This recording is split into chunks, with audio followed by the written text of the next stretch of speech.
دین اسلام نے ہمیں یہ بتلایا ہے کہ یہاں آنے سے پہلے سب لوگ عالم ارواح میں تھے، اور یہاں آنے کے بعد سب لوگ عالم دنیا میں آ گئے۔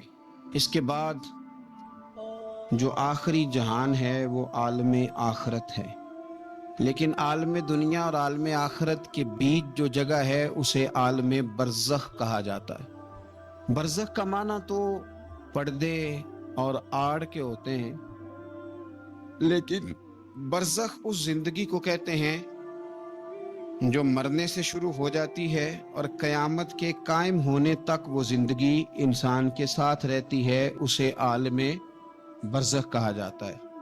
اسی کو قبر کی زندگی کہا جاتا ہے۔ لیکن عالم برزخ کیوں کہا جاتا ہے، اس کی کیا وجہ ہے؟ تو اس کی وجہ یہ ہے کہ ہر آدمی کو قبر نصیب نہیں ہوتی، تو جو جل کے مر گیا جزا اور سزا اسے بھی ملے گی، عذاب قبر اسے بھی ہوگا، پر اس کا نام کیا ہے؟ عالم برزخ۔ جو آدمی دریا میں ڈوب گیا جزا اور سزا کا معاملہ اس کے ساتھ بھی ہے، لیکن نام اس کا کیا ہے؟ عالم برزخ۔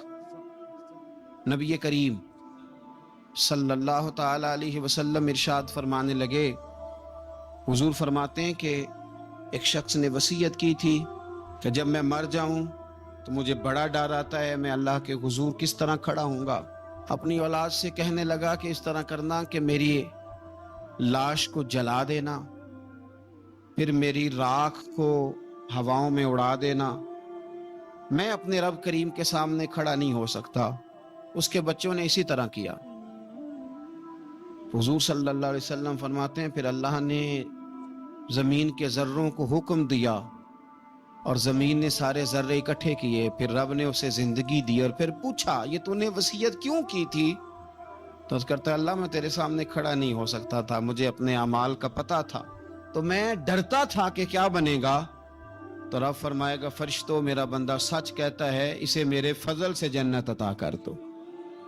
تو اللہ ذروں کو بھی جمع کرے گا، ہواؤں میں، خشکیوں میں، سمندروں میں، مرنے کے بعد انسان جہاں بھی ہوگا اسے جزا اور سزا کا معاملہ وہاں ملے گا۔ اب عذاب قبر جو ہے، قبر کے اندر جو انسان کا عذاب ہے تو وہ بھی عالم برزخ کا عذاب ہے۔ میرے رسول کریم صلی اللہ تعالی علیہ وسلم نے کچھ چیزوں سے پناہ مانگی ہے، خود حضور نے، خود نبی پاک صلی اللہ علیہ وسلم، رسول کریم علیہ الصلوۃ والسلام نے پناہ مانگی۔ حضور فرمانے لگے اے اللہ مجھے کنجوسی سے، بخیلی سے پناہ عطا فرما، اور حضور نے باقاعدہ پناہ مانگی ہے کہ اے اللہ مجھے ارذل العمر ہونے سے پناہ میں رکھ، جب عمر اتنی زیادہ ہو جائے کہ وجود کے حصے کام کرنا چھوڑ جائیں، اس سے پناہ مانگی۔ اور خود میرے نبی پاک علیہ السلام نے قبر کے عذاب سے پناہ مانگی۔ یہ تعلیم امت کے لیے کہ تم بھی پناہ مانگو عذاب قبر سے۔ قبر کا عذاب برحق ہے،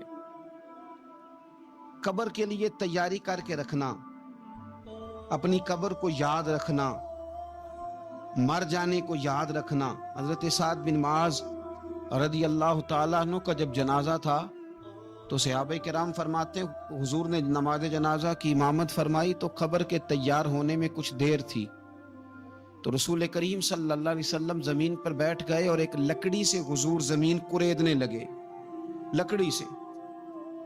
ہم وہ انتظار تھے کہ اللہ کے رسول صلی اللہ علیہ وسلم سر مبارک اٹھائیں، ہمیں کو نصیحت کریں۔ فرماتے حضور نے سر اقدس اٹھایا تو حضور کی آنکھوں میں آنسو تھے، اور رو کے حضور فرمانے لگے، رو کے کہ اس قبر کے عذاب سے رب کی پناہ مانگو اور اس کے لیے تیاری کر لو، یہ بڑا سخت دن ہے۔ رو کے حضور نے فرمایا، رو کے۔ آج تو لوگ مذاق بناتے ہیں، آج لوگ مذاق اڑاتے ہیں، کچھ فقیر صوفی درویش کہلانے والے بھی، وہ کہتے ہیں جو مولوی بتا رہا ہے نا قبر میں بچھو ہوں گے، سانپ ہوں گے، یہ تو مولوی اپنی قبر بتا رہا ہے، ہمارا اس سے کیا لینا دینا ہے۔ خدا سے ڈریں۔ وہ چیزیں جو احادیث مبارکہ میں آ گئیں جس سے نبی پاک نے ہمیں سمجھایا، آپ اس تنبیہ کو، اس نصیحت کو آپ اس رنگ میں لیں گے کہ مذاق بنایا جائے گا دین کا، بجائے اس کے کہ اس سے ڈرا جائے، بجائے اس سے حضرت سیدنا برا بن عازب رضی اللہ تعالیٰ عنہ ارشاد فرماتے ہیں کہ میں نے نبی پاک صلی اللہ تعالیٰ علیہ وآلہ وسلم سے خود اس بات کو سنا ہے. خود رسول کریم صلی اللہ علیہ وسلم نے فرمایا. حضرت زید بن ثابت رضی اللہ تعالیٰ عنہ بھی اس بات کے راوی ہیں. فرماتے ہم جا رہے تھے تو 5-6 قبریں تھی, تو حضور نے فرمایا کن کی قبریں؟ ہم نے عرض کی یا رسول اللہ صلی اللہ علیہ وسلم یہ کافروں کی قبریں. یہ صحیح مسلم میں حدیث موجود ہے, کفار کی قبریں. تو اللہ کے رسول صلی اللہ علیہ وسلم فرمانے لگے, ذرا حدیث کے لفظوں پہ غور کرنا, حضور فرمانے لگے اگر مجھے ڈر نہ ہوتا کہ تم اپنے مردوں کو دفن کرنا چھوڑ دو گے, اگر مجھے اس بات کا ڈر نہ ہوتا کہ تم اپنے لوگوں کو, مرنے والوں کو قبروں میں دفن کرنا چھوڑ دو گے, اگر یہ مجھے ڈر نہ ہوتا تو میں تمہیں سناتا کہ قبر کے اندر کس طرح عذاب ہوتا ہے. تمہیں دنیا میں رہ کے میں سناتا, پر ڈر ہے کہ کہیں تم اپنے مرنے والوں کو قبروں میں دفن کرنا چھوڑ ہی نہ دو, اس لیے میں تمہیں یہ بات نہیں بتاتا.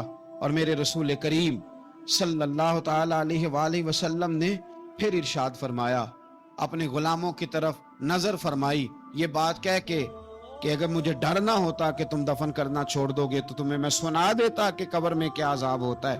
پھر حضور نے صحابہ سے فرمایا چلو بھائی دوزخ کے عذاب سے اللہ کی پناہ مانگو.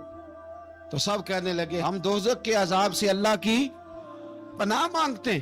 پھر نبی پاک صلی اللہ تعالی علیہ وسلم نے ارشاد فرمایا تم سب کہو کہ ہم قبر کے عذاب سے اللہ کی پناہ مانگتے ہیں. تو صحابہ نے کہا ہم قبر کے عذاب سے اللہ کی پناہ مانگتے ہیں. پھر میرے رسول پاک علیہ الصلوۃ والسلام نے فرمایا تم کہو, سارے یہ کہو کہ ہم ظاہری اور باطنی فتنوں سے اللہ کی پناہ مانگتے ہیں. تو صحابہ نے کہا کہ ہم ظاہری اور باطنی فتنوں سے اللہ کی پناہ مانگتے ہیں. پھر میرے محبوب علیہ السلام نے فرمایا تم کہو کہ ہم دجال کے فتنے سے اللہ کی پناہ مانگتے ہیں. تو صحابہ کرام نے کہا کہ اے اللہ ہم دجال کے فتنے سے تیری پناہ میں آتے. نبی پاک علیہ السلام نے یہ الفاظ کہہ کے یہ بات بتلا کے ہمیں سمجھا دیا, ہمیں قائل فرمایا محبوب نے. یاد رکھنا, اس بات کو اچھی طرح سمجھ لینا کہ اگر مجھے ڈر نہ ہوتا کہ تم اپنے مردوں کو دفن کرنا چھوڑ دو گے تو تمہیں بتلا دیتا کہ قبر میں کتنا سخت عذاب ہوتا ہے. اپنے معاملات پر غور کریں تو اصل تو جاگیر وہی ہے اور طے ہے. جتنا مرضی اے سی لگا کے کمرہ ٹھنڈا کر لیں, ٹائل پتھر لگا کے اس کو آپ صاف ستھرا کر لیں, اور آپ اٹھنے کی بھی تکلیف نہ کریں, ریموٹ کنٹرول کے ساتھ ہر چیز اپنے کمرے کی آپ کنٹرول کر لیں, پورا ہوادار کر لیں, لیکن آپ بچیں گے تب نہ جب قبر جنت کے باغوں میں سے باغ بنے گی. اگر وہ جنت کے باغوں میں سے باغ نہیں بنتی تو پھر فائدہ نہیں ہے. میرے رسول کریم صلی اللہ تعالی علیہ وآلہ وسلم کے پیارے صحابی حضرت عثمان غنی رضی اللہ تعالی عنہ فرماتے ہیں, یہ سنن ابو داؤد شریف کی حدیث ہے کہ حضور نے فرمایا جب میت کو دفن کر کے فارغ ہو جاؤ تو اس کی قبر پر کھڑے رہو. خود حضور بھی قبر پر کھڑے رہتے دفن کرنے کے بعد, اور فرماتے اس کے ثابت قدم رہنے کی دعا کرو, اس لیے کہ اب اس سے سوال و جواب ہوں گے, اب فرشتے اس کی قبر میں آئیں گے, اب اس سے پوچھیں گے, اب اس کے ساتھ وہ امتحان ہوگا, تو اس کے لیے دعا کرو, قبر پہ کھڑے ہو کے دعا مانگو. ایک حدیث میں فرمایا کہ اتنی دیر دعا مانگو کہ جتنی دیر اونٹ ذبح کر کے کھال اتار کے گوشت بنا کے, اونٹ ذبح کرنا سب سے زیادہ مشکل ہے, اونٹ ذبح کر کے کھال اتار کے گوشت بنا کے بانٹ دیتے ہو, اتنی دیر مرنے والے کی قبر پہ کھڑے رہ کے دعا مانگا کرو, کیونکہ اب فرشتے آئیں گے, سوال و جواب ہوگا. اور آخرت کے لیے, قبر کے لیے تیار. قرآن مجید نے کہا وَإِذَا الْقُبُورُ بُعْثِرَتْ, جب قبریں کریدی جائیں گی نا تو عَلِمَتْ نَفْسٌ مَا قَدَّمَتْ وَأَخَّرَتْ, پھر ہر جان لے گی کہ اس نے آگے کیا بھیجا اور پیچھے کیا چھوڑا. میرے عزیز, اپنی قبر کے لیے, اپنی آخرت کے لیے فکر کریں, تیاری کریں. مولا رومی ایک بڑی خوبصورت مثال دیتے ہیں اور بڑے شاندار انداز میں بات سمجھاتے ہیں. وہ کہتے ہیں مصر کے اندر نا ایک رواج تھا کہ وہ سال کے آخر میں, سمجھ لیں ذی الحج کے آخری دن, یا جس طرح آج کل لوگ جنوری فروری سے کام چلاتے ہیں, تو وہ دسمبر کی آخری تاریخ کو نا پچھلے بادشاہ کو معطل کر دیتے تھے. اور یکم تاریخ کو وہ جا کے دریا کے کنارے کھڑے ہوتے تھے تو کشتی آتی تھی، جو پہلا آدمی اترتا تھا اسے بادشاہ بنا لیتے تھے، پورا سال اس کی بات مانتے، اور سال کے آخر میں جا کے پھر اس کو جنگل میں، جہاں جنگل میں درندے تھے، جھاڑیاں تھیں، خوفناک جگہ تھی، وہاں جا کے چھوڑ آتے تھے، درندے اسے پھاڑ ڈالتے۔ تو ایک سال ایک دانشمند آدمی اترا، وہ اس کو انہوں نے کہا کہ بھئی تو ہمارا بادشاہ ہے۔ انہوں نے کہا یہ کیا بات ہوئی، بادشاہ ہوں تو کیا مطلب؟ انہوں نے کہا جی ہمارا اصول ہے، پورا سال تیری بات مانیں گے، سال کے بعد جنگل میں چھوڑ آئیں گے۔ کہنے لگا سال تو بات مانو گے نا؟ نے کہا ہاں۔ کہنے لگا اچھا پھر سب سے پہلے مجھے وہ جنگل دکھاؤ جس میں تم نے آخر میں چھوڑ کے آنا، پہلے مکان کے پہلے سوسائٹی میں، گھر کے پہلے قبرستان کی طرف حاضری۔ قرآن پاک کی جو ترتیب ہے نا موت و حیات کی، پتہ کس طرح؟ اللہ جی خلق الموت والحیات، وہ رب جس نے موت اور زندگی پیدا کی۔ قرآن زندگی کا ذکر بعد میں کرتا ہے، موت کا ذکر ہے۔ تو ملا رومی کہتے ہیں وہ آدمی کہنے لگا پہلے دکھاؤ نا کہاں سال کے بعد لے کے جاؤ گے؟ تو انہوں نے جا کے وہ جگہ دکھائی، اس جنگل میں سال کے بعد ہم نے آپ کو لے کے آ کے چھوڑنا ہے۔ تو کہنے لگا ختم ہو گئی بات، اسی جنگل میں چھوڑو گے نا، کوئی اور تو نہیں؟ کہا جی اسی میں چھوڑیں گے۔ کہنے لگا بالکل ٹھیک ہے۔ پہلا حکم تخت پہ بیٹھتے اس نے یہ کیا کہ جنگل کے اندر جتنی خاردار جھاڑیاں ساری کاٹ دو، اس جنگل میں جہاں آخر میں جانا ہے وہ ساری جھاڑیاں کاٹ دیں۔ پھر کہنے لگا جتنے درندے ہیں نا جہاں، وہ سارے مار دو، درندے مار دیے۔ کہنے لگا اب ہل چلاؤ، کیاریاں بناؤ، پھول لگاؤ، گلاب لگاؤ، چنبیلی لگاؤ، کرو اس کے اندر خوشبوئیں۔ وہ سارا سال وہ باغ کی تیاری کرتا رہا۔ سال کے بعد انہوں نے چارپائی پہ باندھا، جب اس باغ میں لے کے جا رہے تھے تو پرانے بادشاہ کہتے تھے نہیں میں نے نہیں جانا، چھوڑ دو، اتار دو، معاف کر دو۔ یہ پتہ کیا کہہ رہا تھا؟ کہہ رہا تھا آج جیلونی، ذرا جلدی کرو، ذرا جلدی کرو، جلدی کرو، مجھے لے جاؤ قبر میں اور جلدی سے مجھے وہاں چھوڑ کے آؤ جنگل میں۔ کیوں بھلا؟ اس لیے کس نے فارغ بیٹھ کے موج نہیں کی، اس نے اپنی آخری جگہ کے پھل پودوں کی تیاری کی۔ او میرے بھائی، ہمارے پاس پیسہ آتا ہے تو گاڑی نہیں آتی ہے، اگر تھوڑا پیسہ زیادہ بڑھ گیا تو چلو وہاں بھی پلاٹ لے لو۔ کوئی بندہ بھی اپنی آخرت کے لیے، قبر حشر کے لیے سوچنے کو تیار ہے؟ جتنے مکان آپ نے بنانے ہیں نا، بچوں نے بعد میں لڑنا ہے، انہوں نے کہنا کارنے والا ابا مجھے کہہ گیا تھا کارنر والا تیرا ہے، نے کہا تھا مجھے ابا جی، مجھے کہہ گئے تھے کہ تم پہلے بڑا ہو گیا تھا، تو کمائی کرنے لگ گیا تھا، لہذا یہ سارا تیرا ہی ہے۔ وہ سب کو کوئی نہ کوئی بات ابا کان میں کہہ ہی جاتا ہے، سب نے اپنے حصے کی کوئی نہ کوئی بات یاد کی ہوتی۔ ابا نے کہاں جانا ہے؟ جہاں حالت بڑی خراب ہے، جہاں حالات بڑے پیچیدہ ہیں، مہربانی فرمائیں۔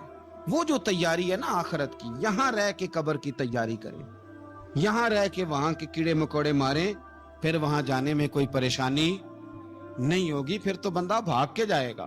کچھ لوگ ایسے ہیں جن سے عذاب قبر ہوگا ہی نہیں۔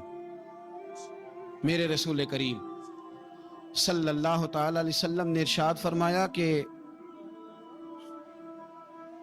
جو اللہ کے رستے میں شہید ہو گیا، یہ سنن نسائی میں موجود ہے، اسے عذاب قبر نہیں ہوگا، بلکہ ایک حدیث میں تو فرمایا حساب کتاب ہی نہیں ہوگا، اللہ بغیر سوال جواب کے جنت عطا فرما دے۔ کچھ لوگوں کو نا لوگوں کی بخشش پہ بھی مسئلہ ہی بنتا ہے کہ کوئی بخشا نہ جائے۔ اور ایک صاحب کہہ رہے تھے جی یہ کیا معاملہ ہے کہ جمعے کو بندہ مر گیا یا فلانا ہو گیا تو اس سے حساب کتاب نہیں ہوگا، اتنے بڑے جرم لوگوں نے کی، اتنے پاپ، اور جمعے کو مر گیا تو بخشا جائے گا۔ تو میں نے کہا جرموں کا بھی اسے حساب اللہ لے لے گا، لیکن میاں حساب کتاب کی ڈیوٹی نہ اللہ کی ہے، تو بہتر یہ ہے کہ اسی کے ہاتھ میں رہے، تو نہ اپنے ہاتھ میں لینے کی کوشش کر۔ سنن ترمذی کی حدیث۔ ہمیں پتہ نہیں کیا مصیبت ہے، ہمیں پتہ نہیں کیا مسئلہ ہے کہ جنازے سے میں نکلا، آپ یقین کریں کبھی کبھی کلیجہ پھٹ جاتا ہے۔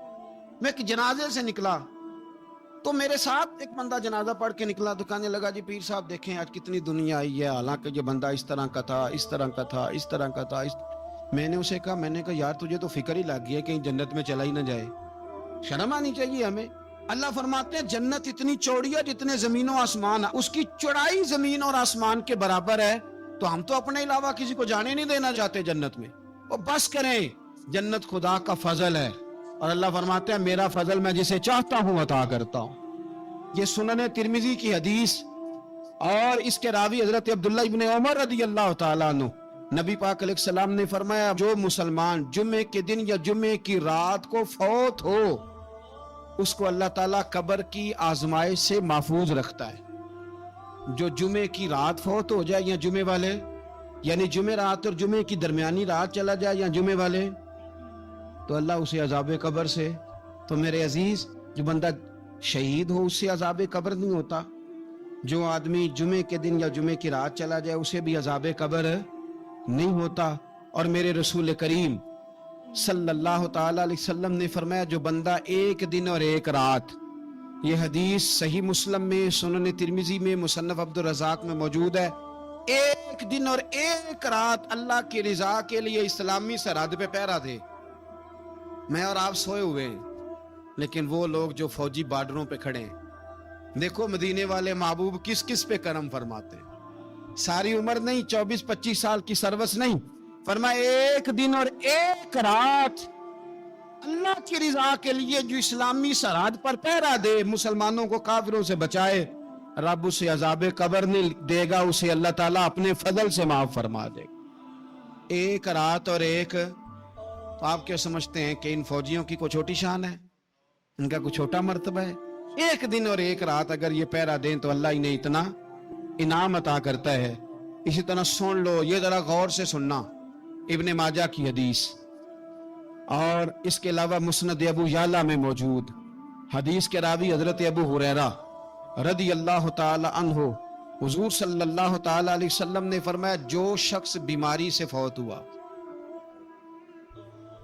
جو شخص، قربان جاؤں میرے محبوب نے بیماری کا نام ہی نہیں لیا، فرمایا کوئی بھی بیماری ہو، فرمایا جو آدمی بیماری سے فوت ہوا اللہ اسے شہادت کی موت عطا فرمائے گا، اور وہ عذاب قبر سے اور قبر کے امتحان سے بھی محفوظ رہے گا، اور حضور فرماتے ہیں اس کو صبح اور شام جنت کے باغوں میں سے رزق دیا جائے گا۔ جو کسی بھی بیماری سے مرا، لوگ کہتے ہیں دیکھو جی بڑا تانگ ہو کے دنیا سے گیا ہے، تو اس بندے کو بھی عذاب قبر نہیں ہوتا۔ اسی طرح جو بندہ سورہ ملک پڑھتا ہے، سنن ترمذی میں حضرت ابن عباس سے روایت ہے کہ حضور صلی اللہ علیہ وسلم کے ایک صحابی نے ایک جگہ خیمہ لگایا تو وہاں سورہ ملک پڑھنے کی آواز آتی، کوئی بندہ پڑھنے والا نظر نہیں آتا تھا۔ جب حضور کی بارگاہ میں عرض کیا تو فرمایا وہاں قبر تھی اور قبر کے اندر بیٹھ کے میرا صحابی سورہ ملک کی تلاوت کر رہا تھا۔ سورہ ملک اتنی شاندار سورت ہے کہ نبی پاک صلی اللہ علیہ وسلم نے فرمایا یہ قیامت کے دن اللہ کی بارگاہ میں ناز سے جھگڑا کرے گی اور کہے گی اے اللہ یہاں تو میرے پڑھنے والے کو جنت عطا فرما یا مجھے قرآن پاک سے علیحدہ کر دے، تو رب کریم پھر اپنے فضل سے پڑھنے والے کو جنت عطا کرے گی۔ اللہ کریم ہمیں سمجھنے کی توفیق عطا کرے۔ آخر دعوانا الحمدللہ۔